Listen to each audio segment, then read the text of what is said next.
A while back, I discussed why I feel everyone should practice frugality. When done right, I believe that it brings with it a lot of benefits, financially and otherwise. If you haven't seen that video, I'll leave a link to it in the description below, but given how chaotic 2020 has been for many people financially, I feel the importance of those benefits have only been further reinforced. With that in mind, today we're going to be talking about spending cleanses, which is one of many strategies that people have used to try and become more frugal and financially efficient. And due to its flexibility and the speed at which its effects can materialize, as well as the amount of difference it can make on our lives in the short term and the long term, it is one of my personal favorites. Today we'll be going over what a spending cleanse is and why anyone would ever want to do one.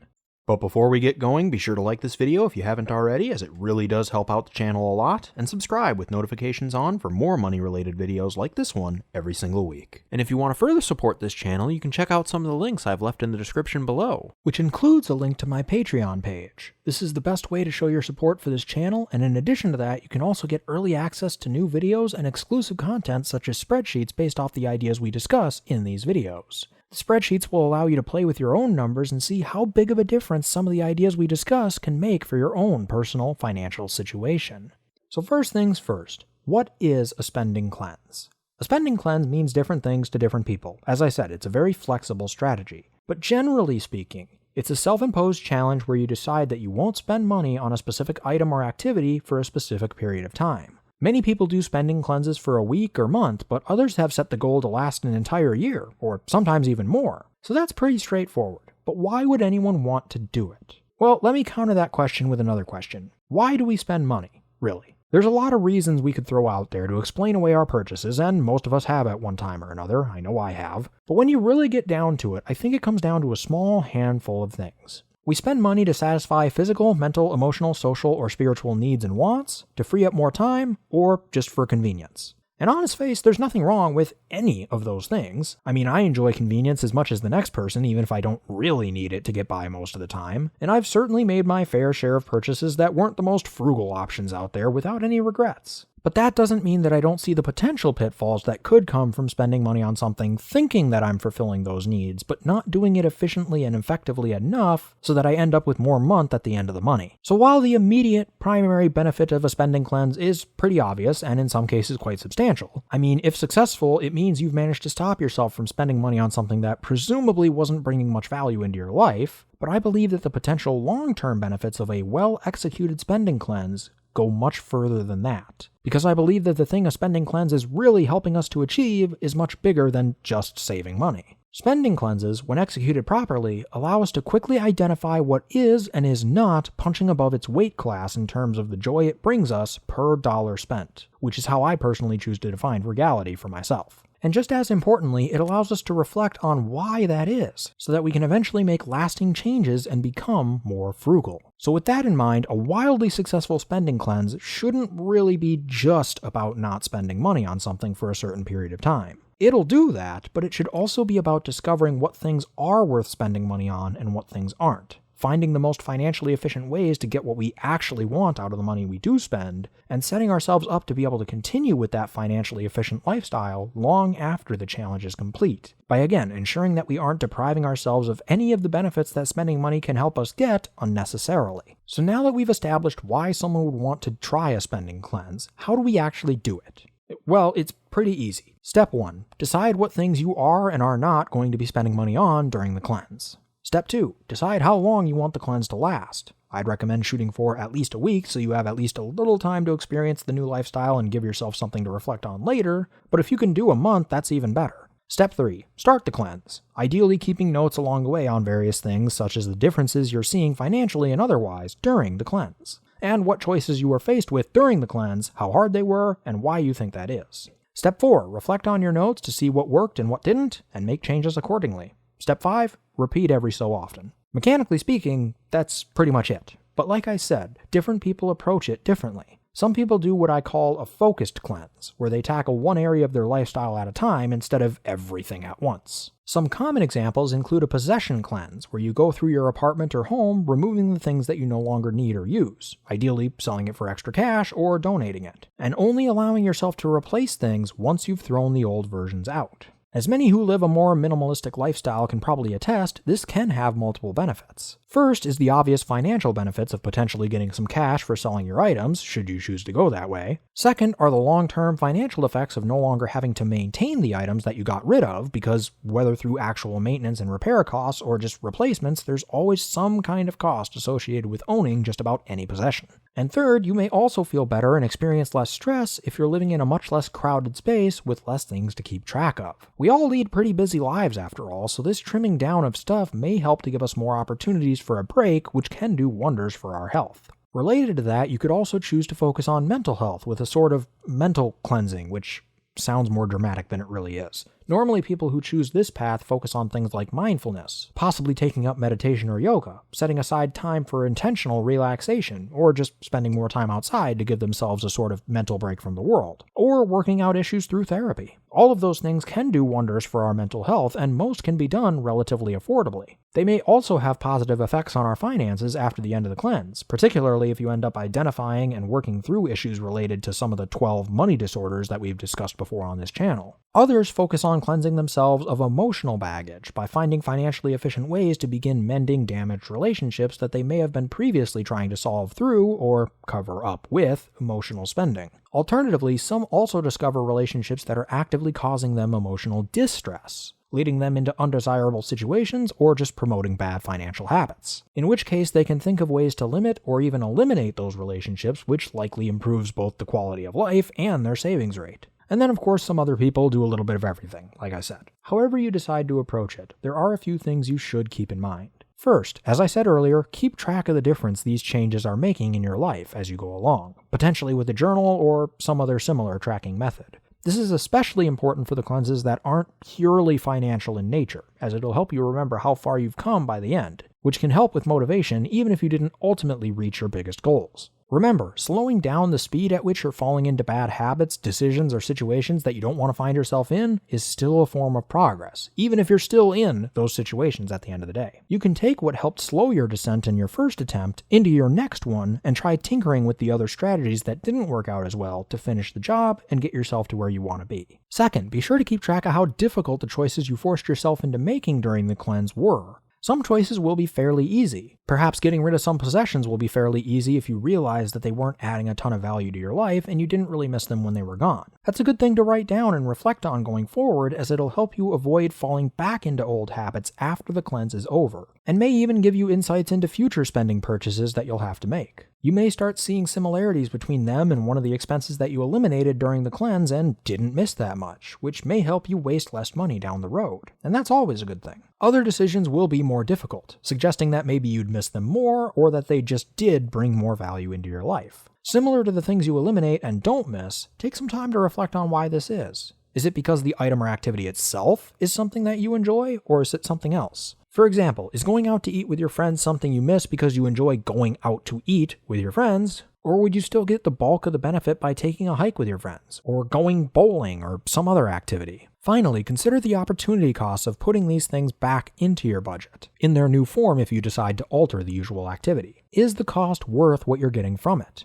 If not, would it be worth it if you still did it, but maybe a little less frequently than before? For instance, eating out twice a month instead of weekly. After all, there are some things that we don't want to cut out entirely, because we do legitimately enjoy them, but when we think about it, the amount of enjoyment we're getting from them each time can decline if we're doing them too much. After going through this reflection process, you'll have a much better idea of how to allocate your spending to get the most bang for your lifestyle buck moving forward. And you won't have to sacrifice too much of your lifestyle in order to do it. In fact, your lifestyle may very well improve. Now let's see how big of a difference this can make with an example. Let's say that John and Jane are both 30 years old and taking home $72,000 a year. They have $38,000 in student loans still outstanding, a $30,000 car loan, and $2,300 on a credit card. Their monthly payments on those debts are $400, $550, and $50 respectively. In total, their expenses hover around $60,000 a year, and they have no retirement savings to speak of. So all in all, they aren't in that bad a shape, even with the loans being where they are. Sure, they don't have any retirement savings or probably a house yet, but they do have solid incomes, and they aren't living well beyond their means. but they want more. They want to get out of debt and use the money they earn for things they actually care about. They decide to try a 1-year spending cleanse as they feel it'll help go a long way towards getting them out of debt quickly. They opt to go all in with the cleanse, cutting all non-essential expenses to get out of debt as quickly as they can. We'll say that their minimum level of expenses for things like food, water, shelter, utilities, transportation, clothing, insurance, and minimum payments on the loans amounts to around $30,000 a year. This leaves them with around $42,000 to throw at their loans, which can easily wipe out the credit card and either the student loan or car loan with a little left to spare. Obviously, in reality, they could likely sell some things or try to increase their incomes to have an even larger effect, but I'm trying my best to keep the focus on the effects of the spending cleanse in isolation as much as possible with this example. So over the course of the year, John and Jane discover that many of the things they used to spend money on aren't missed that much, particularly after the first couple of weeks have passed and the shock of their change in lifestyle has started to lessen. Not unlike the typical American family, they usually spend quite a lot of money eating out. About $6,000 a year, or $500 a month on average, going out 4 times a week. This was obviously cut during the cleanse, and following their cleanse, they decide to eat out once a week and make the rest of their meals at home, as while they did miss going out to eat, it wasn't nearly to the level they thought it would be at first. So they see this as a good middle ground going forward. We'll say that between the decrease in eating out costs and the smaller increase in the cost of food prepared at home, John and Jane save roughly $4,000 a year from this change. As most people on a spending cleanse do, John and Jane also pared down their entertainment expenses significantly. Obviously, during the cleanse, they had to find ways to entertain themselves for free, which they did by taking walking tours of their city, which is great for our physical well-being, exploring nearby state parks, which is a great way to get those mental breaks and possibly some emotional benefits to boot, volunteering in community activities, which obviously can be great for the social and or spiritual side of things, hosting potlucks and board game nights with friends, learning new skills, which can obviously have a variety of benefits depending on the skills, and so on. But these activities became a new normal over the course of the year, so that when the spending cleanse was over, John and Jane didn't feel the need to bump up their entertainment budget by too much. According to the Bureau of Labor Statistics Consumer Expenditure Survey, the average family spends over $3,000 a year on entertainment-related items. At this point, John and Jane didn't need that much money to keep themselves occupied. Sure, they'll have a subscription or two after the cleanse is over, and will occasionally go to see a movie or a concert or buy a new board game, but with the kind of lifestyle they've become used to over the past year, we're probably talking closer to $1,000 a year on average, if that, instead of $3,000. Anyway, as their discretionary expenses were falling, it became painfully clear to John and Jane how high their non-discretionary expenses like housing really were. At the start of the spending cleanse, they were paying roughly $1,500 a month for shelter, which is quite a sizable chunk of their total expenses. So they set out to find a way to be more financially efficient with their housing costs. It took some time, but eventually they found a home that came with a mother-in-law suite that they could rent out to lower their effective costs for housing. It would be more expensive than their current rental with a monthly payment of about $1,800 a month, but they managed to rent out the extra space for $800 a month, leaving them with a net savings of $500 a month and a property of their own.